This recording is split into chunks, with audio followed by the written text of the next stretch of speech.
বাটি থেকে একের পর এক মাংস তুলে খাচ্ছেন শুভেন্দু অধিকারী।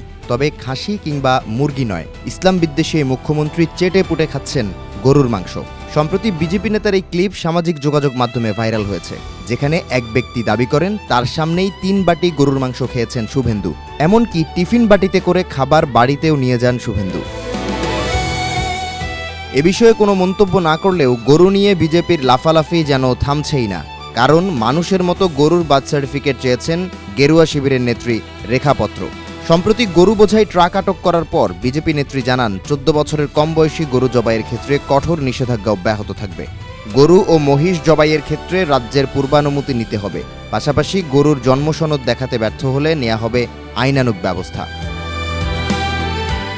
এমন পরিস্থিতিতে কোরবানির ঈদকে কেন্দ্র করে পশ্চিমবঙ্গে গরু ব্যবসায়ীদের মাথায় হাত পড়েছে। খামারিরা বলছেন খুব কম গরুই 14 বছর বেঁচে থাকে।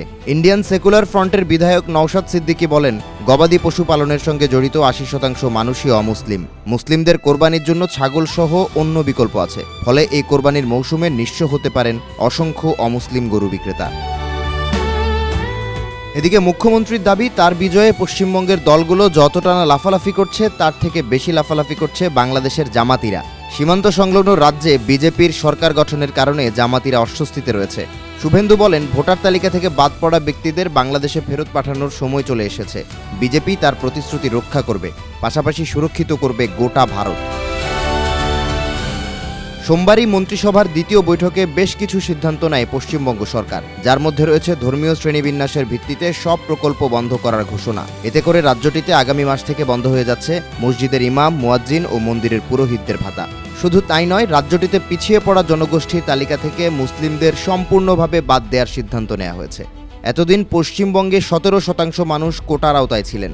মুসলিমদের সম্পূর্ণ বাদ দেওয়ার পাশাপাশি কোটা কমিয়ে 7% নির্ধারণ করেছে বিজেপি সরকার।